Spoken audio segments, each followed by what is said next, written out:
प्रिय देशवासियों, नमस्कार।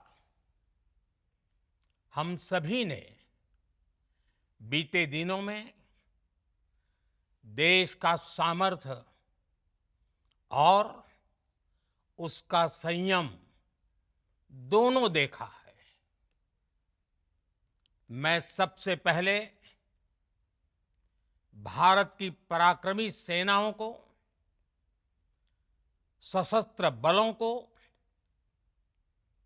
हमारी खुफिया एजेंसियों को, हमारे वैज्ञानिकों को, हर भारतवासी की तरफ से सैल्यूट करता हूं। हमारे वीर सैनिकों ने ऑपरेशन सिंदूर के लक्ष्यों की प्राप्ति के लिए असीम शौर्य का प्रदर्शन किया। मैं उनकी वीरता को, उनके साहस को, उनके पराक्रम को आज समर्पित करता हूं हमारे देश की हर माता को, देश की हर बहन को और देश की हर बेटी को ये पराक्रम समर्पित करता हूं।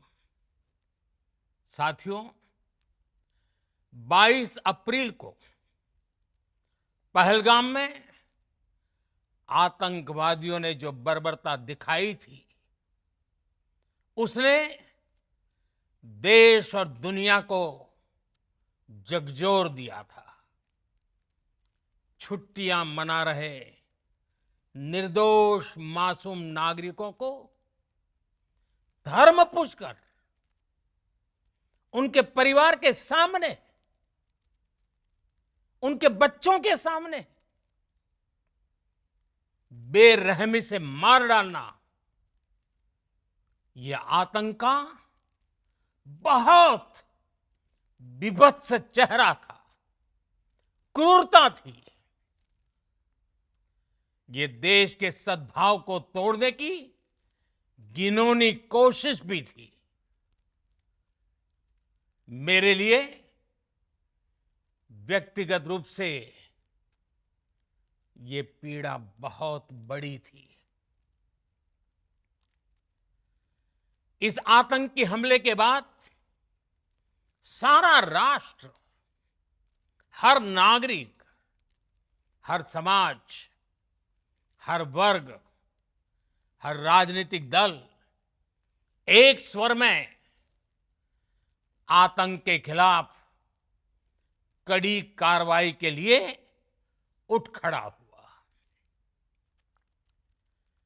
हमने आतंकवादियों को मिट्टी में मिलाने के लिए भारत की सेनाओं को पूरी छूट दे दी और आज हर आतंकी,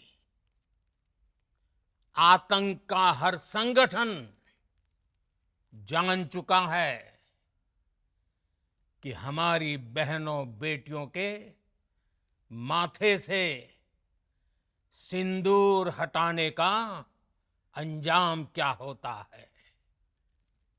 साथियों, ऑपरेशन सिंदूर ये सिर्फ नाम नहीं है, ये देश के कोटि कोटि लोगों की भावनाओं का प्रतिबिंब है। ऑपरेशन सिंदूर न्याय की अखंड प्रतिज्ञा है।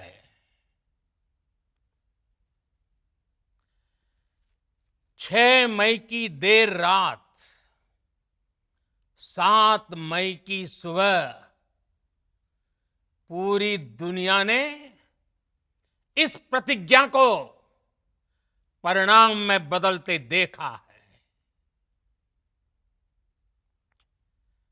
भारत की सेनाओं ने पाकिस्तान में आतंक के ठिकानों पर, उनके ट्रेनिंग सेंटर्स पर सटीक प्रहार किया आतंकियों ने सपने में भी नहीं सोचा था कि भारत इतना बड़ा फैसला ले सकता है। लेकिन जब देश एकजुट होता है, नेशन फर्स्ट की भावना से भरा होता है, राष्ट्र सर्वोपरि होता है,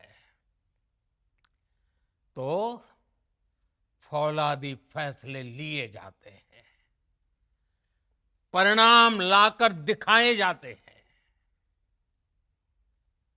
जब पाकिस्तान में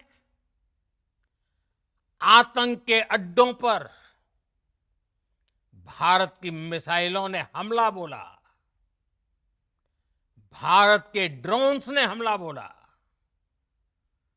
तो आतंकी संगठनों की इमारतें नहीं, बल्कि उनका हौसला भी थर्रा गया। बहावलपुर और मुरिद के जैसे आतंकी ठिकाने एक प्रकार से ग्लोबल टेररिज्म की यूनिवर्सिटीज रही है। दुनिया में कहीं पर भी जो बड़े आतंकी हमले हुए हैं, चाहे 9/11 हो, चाहे लंदन ट्यूब बॉम्बिंग हो, या भारत में दशकों से जो बड़े बड़े आतंकी हमले हुए हैं, उन सब के तार कहीं ना कहीं आतंक के इन्हीं ठिकानों से जुड़ते रहे हैं। आतंकियों ने हमारी बहनों का सिंदूर उजाड़ा था, इसलिए भारत ने आतंक के ये हेडक्वार्टर्स उजाड़ दिए। भारत के इन हमलों में 100 से अधिक खूंखार आतंकवादियों को मौत के घाट उतारा गया है। आतंक के बहुत सारे आका बीते 2.5-3 दशकों से खुलेआम पाकिस्तान में घूम रहे थे, जो भारत के खिलाफ साजिशें करते थे। उन्हें भारत ने एक झटके में खत्म कर दिया। साथियों, भारत की इस कार्रवाई से पाकिस्तान घोर निराशा में गिर गया था, हताशा में गिर गया था, बौखला गया था। और इसी बौखलाहट में उसने एक और दुस्साहस किया।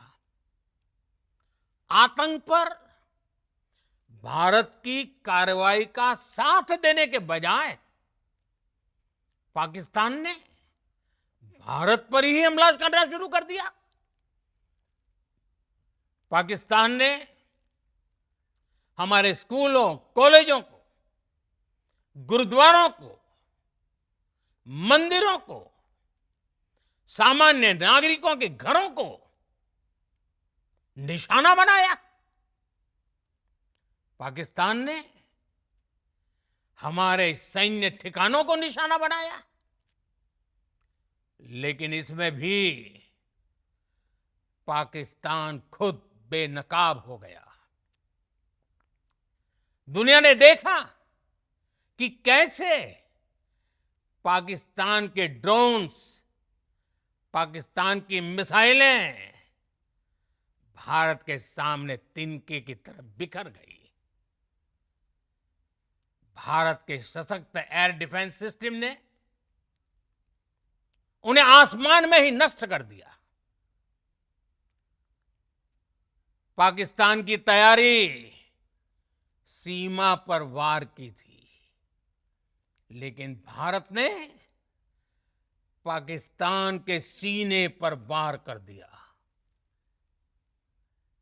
भारत के ड्रोन्स, भारत की मिसाइलों ने सटीकता के साथ हमला किया। पाकिस्तानी वायुसेना के उन एयरबेस को नुकसान पहुंचाया, जिस पर पाकिस्तान को बहुत घमंड था। भारत ने पहले 3 दिनों में ही पाकिस्तान को इतना तबाह कर दिया जिसका उसे अंदाजा भी नहीं था। इसलिए भारत की आक्रामक कार्रवाई के बाद पाकिस्तान बचने के रास्ते खोजने लगा। पाकिस्तान दुनिया भर में तनाव कम करने के लिए गुहार लगा रहा था और बुरी तरह पीटने के बाद इसी मजबूरी में 10 मई की दोपहर को पाकिस्तानी सेना ने हमारे डीजीएमओ को संपर्क किया। तब तक हम आतंकवाद के इंफ्रास्ट्रक्चर को बड़े पैमाने पर तबाह कर चुके थे। आतंकियों को मौत के घाट उतार दिया गया था।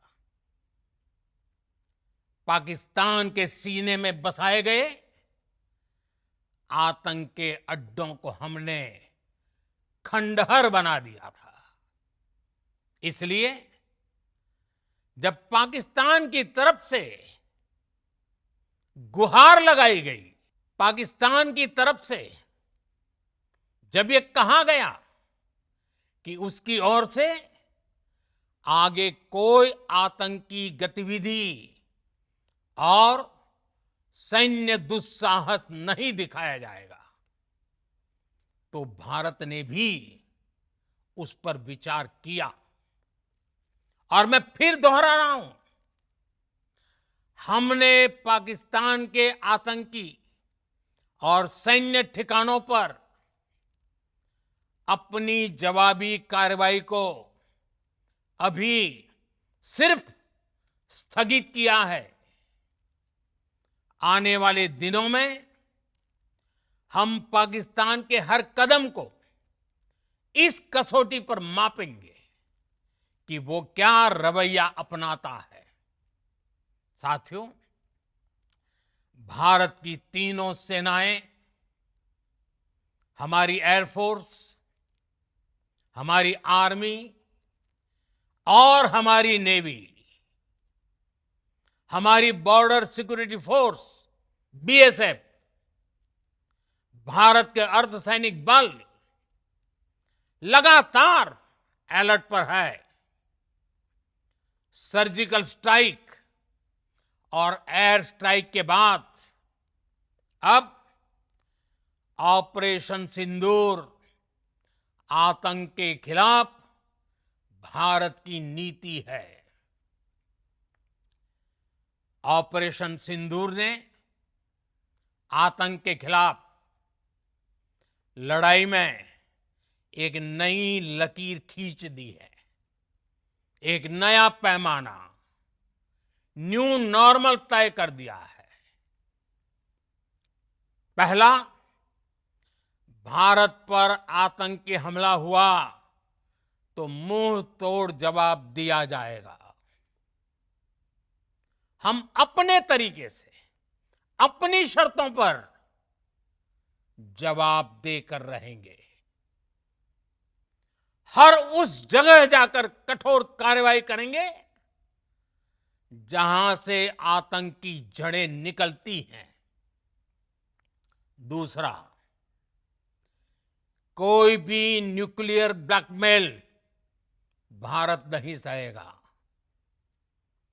न्यूक्लियर ब्लैकमेल की आड़ में पनप रहे आतंकी ठिकानों पर भारत सटीक और निर्णायक प्रहार करेगा। तीसरा,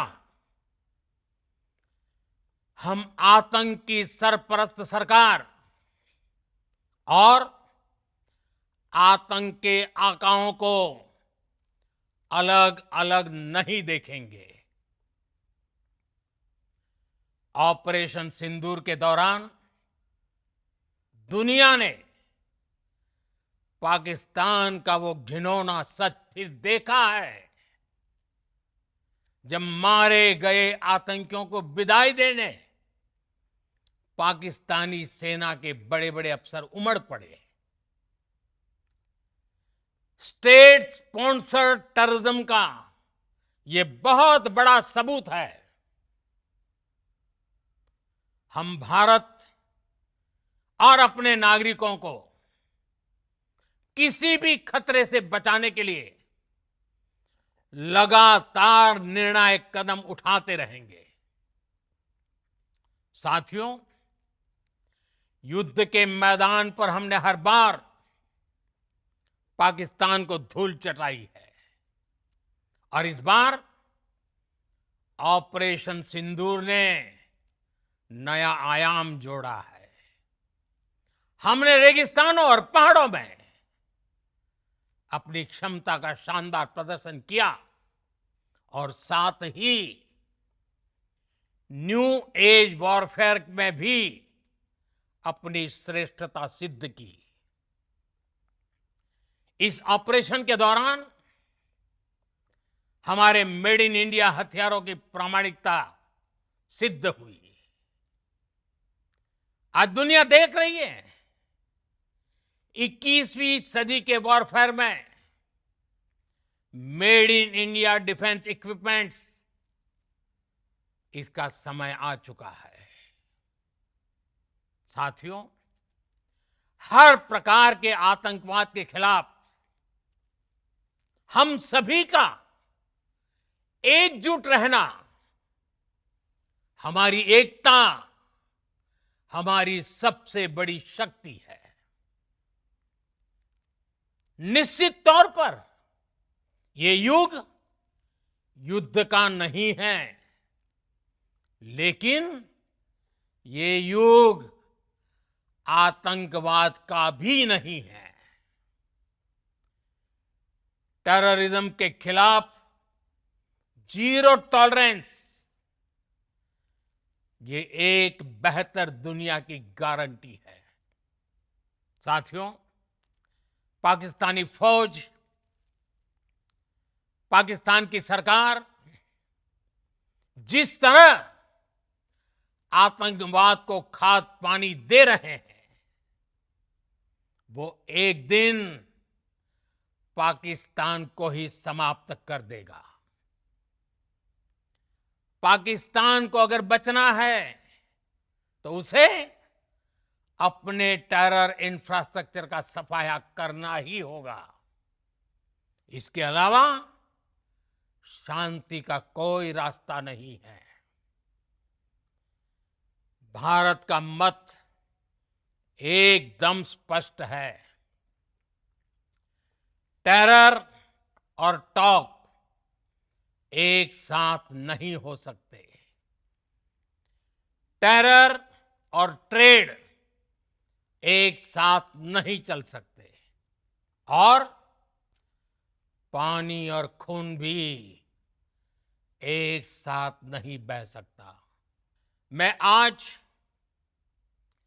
विश्व समुदाय को भी कहूंगा, हमारी घोषित नीति रही है, अगर पाकिस्तान से बात होगी तो टेररिज्म पर ही होगी। अगर पाकिस्तान से बात होगी तो पाक ऑक्युपाइड कश्मीर पीओके उस पर ही होगी। प्रिय देशवासियों, आज बुद्ध पूर्णिमा है। भगवान बुद्ध ने हमें शांति का रास्ता दिखाया है। शांति का मार्ग भी शक्ति से होकर जाता है। मानवता शांति और समृद्धि की तरफ बढ़े, हर भारतीय शांति से जी सके, विकसित भारत के सपने को पूरा कर सके, इसके लिए भारत का शक्तिशाली होना बहुत जरूरी है। और आवश्यकता पड़ने पर इस शक्ति का इस्तेमाल भी जरूरी है। और पिछले कुछ दिनों में भारत ने यही किया है। मैं एक बार फिर भारत की सेना और सशस्त्र बलों को सैल्यूट करता हूं। हम भारतवासी के हौसले, हर भारतवासी का एकजुटता का शपथ, संकल्प, मैं उसे नमन करता हूं। बहुत बहुत धन्यवाद। भारत माता की जय। भारत माता की जय। भारत माता की जय।